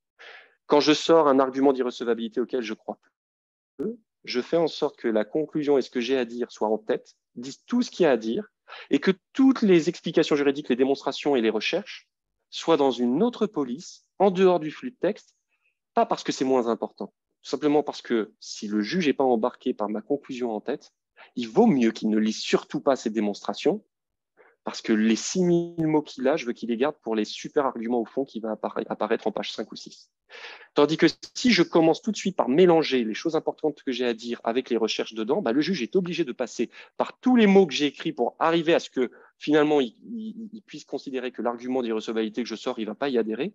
Et il aura consommé sur les 6000 mots qu'il avait, il en aura consommé 1000 pour lire un argument qui va éjecter. Donc, écrivez pour ne pas être lu. Là, sur ce document, c'est la fameuse technique du N1 et de N3. En N1, je mets les parties sur une consultation qui intéresse mon client. Il les lit. Il va les lire d'abord, je vais toutes les résumer dans l'exécutif summary, comme ça mon exécutif summary est fait. Ensuite, il prendra d'autres quarts d'heure pour lire les N1, les parties qui l'intéressent. Il ira avoir des focus dedans. Et dans ce focus, il lira même pas tout le texte. Il lira les parties en vert qui sont les N2, les explications vulgarisées de ce que je disais en N1. Et à ce stade-là, le N3, il n'est pas pour lui. Les 15 jurisprudences que j'ai analysées qui me permettent de dire c'est possible, c'est pas trop risqué, etc., toutes les recherches et les raisonnements que j'ai faits, c'est pas pour lui. C'est au cas où un jour il engage ma responsabilité devant l'ordre. Alors c'est présent, il peut les lire s'il a envie, mais avec ce côté où en plus la police va lui dire attention, c'est un moment d'expert. J'ai fait des efforts de concision et de vulgarisation sur les N1 et les N2, mais sur les N3, j'ai fait du juridique pur. Donc ça vous permet aussi d'équilibrer vos forces. Bref, écrivez en conscience. À chaque fois que vous écrivez un paragraphe, dites-vous c'est pour mon client ou c'est pour me préserver ma responsabilité? Si c'est pour préserver votre responsabilité, écrivez-le de façon à ce qu'il ne soit pas lu. Paradoxalement, ça vous permettra d'avoir des documents de 70 pages, mais qui se lisent en 5 minutes, ou des conclusions de 20 000 mots, mais dont le juge aura pris connaissance en entier. Est-ce que Christelle, tu valides notamment cet argument sur les conclusions? Parce qu'en plus, toi, tu as trouvé un bénéfice à cette méthode que je n'avais même pas envisagé. Mince, du coup, j'ai changé d'endroit. Désolée, je suis un peu en contre-jour. Je valide complètement. Tu as vu ce que j'ai mis ce matin sur le groupe. J'ai testé, en fait, vendredi, ma première plaidoirie à la suite des conclusions que j'ai rédigées en legal design. C'est encore bien perfectible, hein.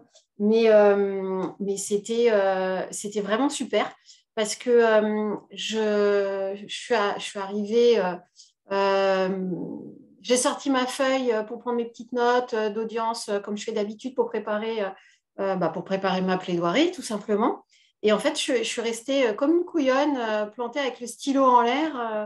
Et en fait, je n'ai pas eu besoin de mes notes d'audience parce que la façon dont j'avais travaillé mes conclusions, grâce à ce que tu nous as appris, tout y était.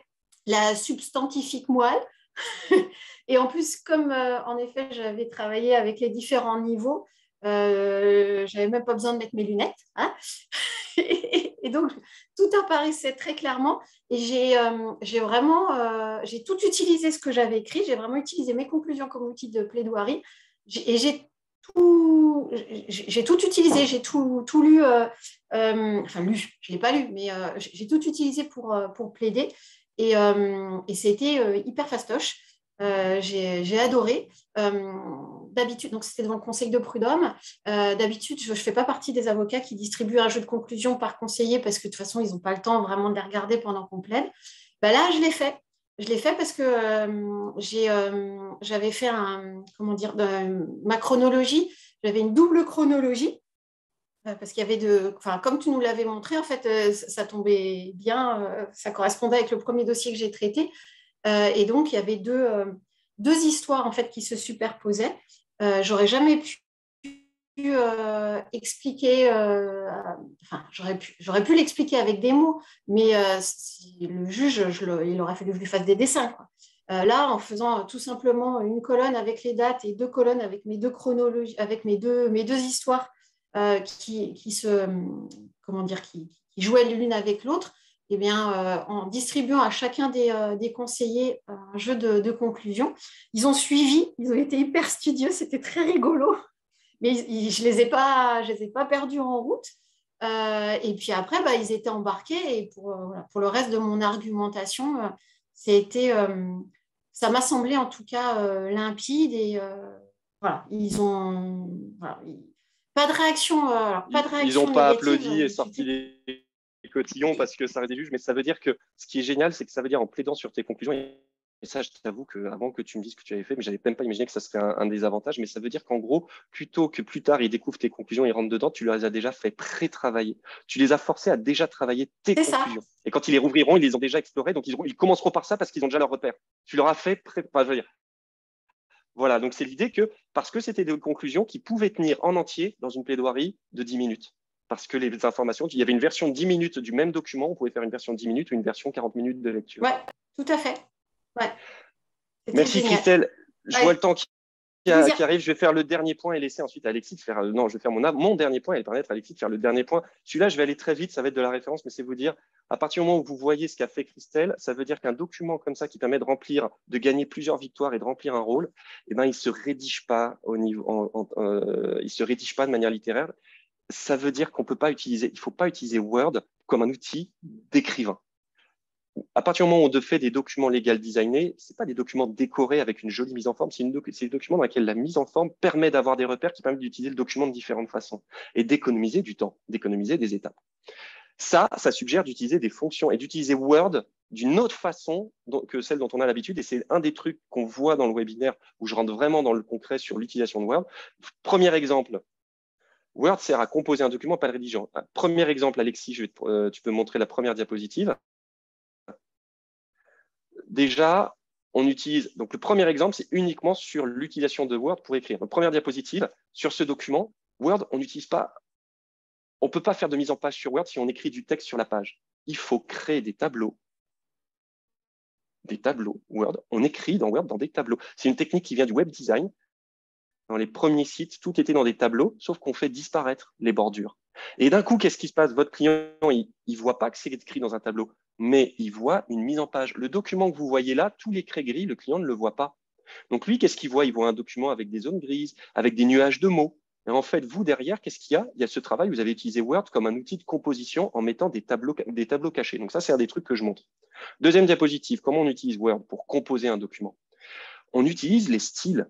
À partir du moment où je dis, en fait, dans mon document, avant de taper mon premier mot, pour chaque argument, dans mes conclusions, j'ai 5 temps. Le premier temps, c'est la punchline que je sortirai en plaidoirie. Le deuxième temps, c'est l'explication rapide que je pourrais sortir s'il y a des questions. Le troisième temps, c'est les détails et toutes les recherches que j'ai faites.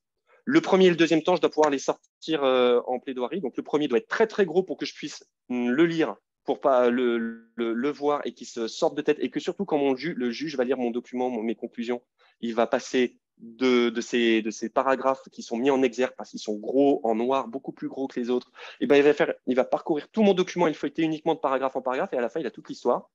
Donc, ça veut dire un document de 40 pages, mais avec une version en 5 minutes. Et puis, si un point l'intéresse, il a la version, il va lire le deuxième niveau, donc encore plus mis en avant, moins mis en avant, mais encore assez visible, encore assez mis en exergue. Et puis, le troisième niveau, c'est les détails. Et ça, à partir du moment où il va aller là-dedans, il sait, par la mise en forme, que c'est grisé, que c'est un peu mis de côté, il sait qu'il peut aller, que c'est plus de détails. Et quand votre mise en forme permet au lecteur d'anticiper ce qu'il va y trouver, c'est gagné. Mais du coup, ça suppose, tu peux mettre juste la diapositive d'avant, ça suppose d'utiliser les styles. Word, si vous n'utilisez pas les styles dans Word, vous utilisez Word à 10% de ses capacités. Tous mes niveaux 1 sont dans un style, tous mes niveaux 2 sont dans un style, tous mes niveaux 3 sont dans un style. Il faut tout styliser et utiliser massivement les styles. Pas simplement parce que ça permet de faire des changements de forme jolis, parce que tout simplement, le jour où vous devez faire une synthèse de votre document, le style vous permet de dire, je sélectionne tous les niveaux 1 d'un clic droit, copier et de les coller dans un mail avec la version 5 minutes donnée dans un document à part. Ou la version 20 minutes avec les N1, les N2. Ou la version.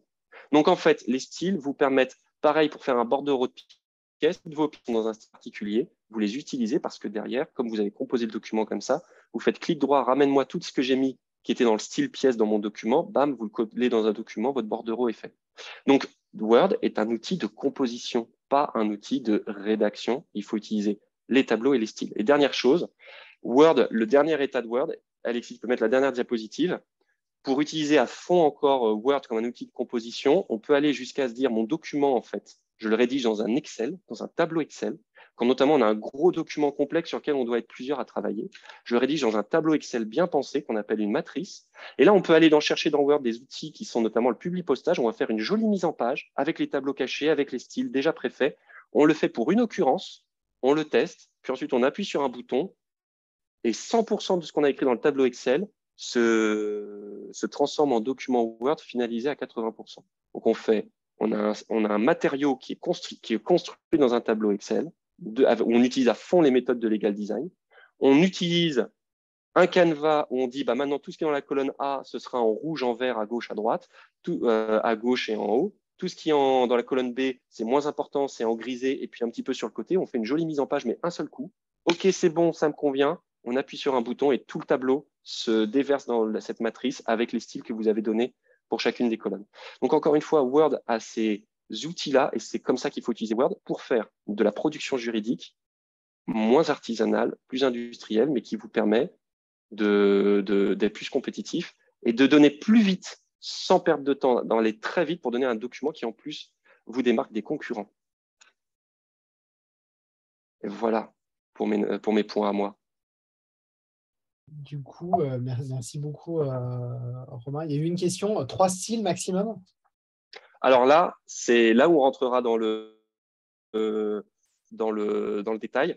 Pour les consultations et les textes, la matrice N1 et N2, N3, c'est celle qui pédagogiquement permet d'expliquer la démarche et c'est un petit peu une sorte de matrice de base qui passe un peu dans tous les cas. Mais une fois qu'on l'a adoptée, pour chaque document, et comme je vous ai dit, on ne raisonne pas en consultation, mais on raisonne en diagnostic, on va se créer sa propre matrice. Pour les consultations, la matrice N1, N2, N3 qu'on complète avec Call to Action, Next Step, ça semble sibyllin comme ça, mais chaque chose, ensuite, on l'explique, on rentre dans le détail. C'est une très bonne matrice de départ. Après, on se l'adopte, on se la travaille, ensuite, on peut dépiler du document sur une même offre, d'où l'intérêt d'avoir fait tout le travail en amont pour se dire, je veux des clients qui me demandent ce document parce que sur ce document, je suis prêt au taquet. Une fois qu'on l'a, on peut le dépiler, un document meilleur que les autres, qui nous a pris moins de temps à faire.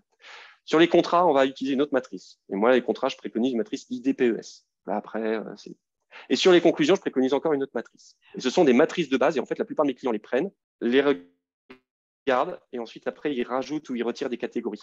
Et ils ont leur propre matrice. Donc, à 3 niveaux, c'est un peu le niveau 1 pour démarrer. Le niveau 1, c'est le B.A.B.A. pour démarrer, pour comprendre la logique. Mais après, on fabrique sa propre matrice. Et généralement, on a 5-6 catégories. C'est en moyenne ce que je vois. Merci Romain. Oh là, désolé pour mon bureau qui est magnifique, comme vous pouvez le constater. Du coup, le dernier point, c'est de se former, c'est d'investir. En fait, c'est tout simplement d'investir dans cette transformation, dans Donc ça, c'est cette acculturation. l'erreur à ne pas commettre, c'est se former. Tu es en train de dire que l'erreur, c'est se former. C'est de ne pas se former, purée. Voilà, ça y est, je suis Et voilà, ne pas moralité. se former. Voilà. Merci Romain. Donc oui, non, voilà, la 10e erreur, c'est d'oublier de se former en fait. Mais pas seulement de se former en droit, sur la mise à jour des jurisprudences, ainsi de suite, mais vraiment de se former au management, à la gestion, au développement de votre cabinet. Donc ça, c'est vraiment fondamental et c'est comme ça qu'on a pensé notre fameuse formation dont vous parlez au début, cabinet de croissance. Je vais l'avoir en direct avec vous. On lance la 4e promo. Donc, Christelle en fait partie de cette promo. Nadia aussi. Je crois que Nadia avait un impératif aussi scolaire, c'est vive la rentrée. Donc voilà, on a cette formation. On lance une 4e promo. Donc, on a formé une quarantaine d'avocats jusqu'à présent depuis un peu plus d'1 an. C'est une formation qui se déroule en 3 mois. C'est 10 webinars de 2 heures, souvent 2h30, 3 heures, parce qu'on est plutôt généreux sur le partage des conseils et ça dépend aussi de la promo et de son dynamisme. C'est vrai que souvent, ça prend plus de temps. Et c'est vraiment 10 webinars qui s'enchaînent de façon cohérente. Avant chaque webinar, vous avez quelques ressources que vous pouvez consulter en amont pour vous sensibiliser au sujet qu'on va aborder. Vous avez ensuite le webinar et surtout, vous avez des exercices pratiques que vous faites et qui vont vous aider à prendre des bonnes décisions, avancer progressivement dans la transformation de votre cabinet. Donc voilà, on est sur une formation qui est, alors c'est ce qu'on appelle du social learning, c'est-à-dire qu'en fait, on a en parallèle un groupe WhatsApp avec nos apprenants, avec tous les participants. Et pour vous donner un ordre d'idée, il y a eu plus de 1500 messages échangés dans la dernière promo pendant un peu plus de 3 mois. Et ce n'est pas des messages, il y a quelques blagues, évidemment. Tous ultra professionnels. Non, mais comme Christelle l'attestera. On a des partages d'expériences de dingue. On a des apprenants qui s'aident entre eux. On est également en tant qu'intervenant dans ce WhatsApp et en fait, on est amené à répondre, à donner des conseils, à rappeler des éléments des formations en permanence. Et voilà, il y a vraiment une logique de groupe qui se met en place et qui fonctionne bien, qui est hyper stimulante pour les participants. Donc voilà, si ce webinaire vous a mis la bouche à oreille, enfin la bouche à oreille, l'eau à la bouche. Et vous faites le bouche à oreille. Voilà, vous pouvez faire le bouche à oreille. Donc voilà, c'est l'eau à la bouche. Effectivement, vous allez pouvoir découvrir la totalité du programme qui est abordé ici. Évidemment, pour le coup, on est sur du payant et on peut également, pour ceux qui le souhaitent, prendre des heures de coaching supplémentaires individuels.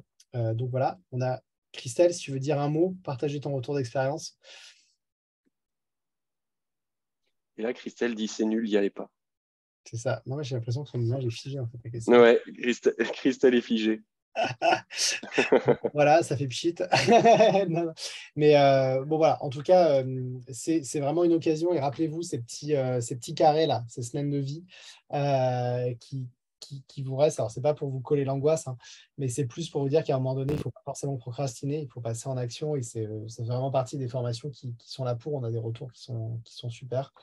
Et voilà, je vous invite du coup à vous intéresser à la formation et n'hésitez pas si vous êtes intéressé à nous contacter. Je vois Christelle du coup qui s'est déconnectée. Je pense que... Ouais, ça marchait plus. Voilà, c'était le. Merci. Bah, écoute, tu te rends compte, 19h28, je crois qu'on est rarement aussi autant à l'heure. C'est ça. Si vous avez, alors vous allez recevoir le replay, vous allez recevoir le lien évidemment vers la formation, vous allez recevoir le support de cette intervention avec les quelques conseils qu'on vous a donnés. Évidemment, en 1 heure et demie, contrairement à 10 voire 15 heures de formation quasiment, on survole les sujets et le but, c'est de pouvoir rentrer dedans dans la formation plus globale. Donc, n'hésitez pas à m'appeler ou à nous contacter si vous voulez plus d'infos et voilà, on se fera un plaisir de vous les donner. Vous avez jusqu'au 10 septembre pour vous inscrire à un prix préférentiel de 1 500 €. C'est payable en plusieurs fois, je le dis parce qu'on a souvent des demandes dans ce sens-là. Et à partir du 10 septembre, du 11 septembre, ça passe à 2 000 €. Donc voilà, honnêtement, c'est un gros programme et c'est à cheval entre la formation et le conseil, vous ne perdrez pas de temps. Mais voilà, c'est dommage que Christelle ne soit pas là pour témoigner parce que c'est vrai c'est toujours plus intéressant d'avoir des apprenants. Mais voilà, si vous voulez aussi des apprenants qui ont suivi la formation, n'hésitez pas, on pourra vous mettre en relation avec certains d'entre eux. Donc voilà, j'ai rien de plus. Romain, tu as des trucs à ajouter, toi? Non, mais c'est une des prestations que j'adore, que j'aime le plus faire. C'est là, les promotions qu'on a eues étaient top. La dernière était juste folle. Je pense qu'on a créé qui est une limite. Je crois qu'ils vont se voir entre eux. Limite, ça va devenir des potes. Mais c'est vraiment en plus de ça, nous on prend énormément de plaisir à se voir challenger. Et je le dis avec, c'est-à-dire que non, on vous donne des conseils, on vous donne du descendant comme ça, mais des fois, vous nous dites, ça marche pas exactement comme tu veux. Et donc, nous, dans la formation, le social learning permet de dire, OK, d'accord, essaye comme ça. Et en fait, ça permet non seulement vous de vraiment prendre du contenu, mais de l'appliquer de manière à ce que ça fonctionne, parce que nous, derrière, on fait un peu le SAV, via notamment le webinar ou les coachings. Mais en plus de ça, moi, j'apprends tellement à faire ces webinars. Donc, inscrivez-vous juste pour qu'on les fasse, parce que c'est l'un des plus grands plaisirs que j'ai. C'est vraiment de devenir meilleur moi-même avec ces webinars. Merci Romain. Et de se marrer en plus. S'il y a s'il y a une question, merci, ce serait très clair, ça offre des perspectives. Merci pour vos retours. On vous envoie tout ça et au plaisir, j'espère, de vous retrouver dans la formation cabinet de croissance. Très bonne soirée à tous.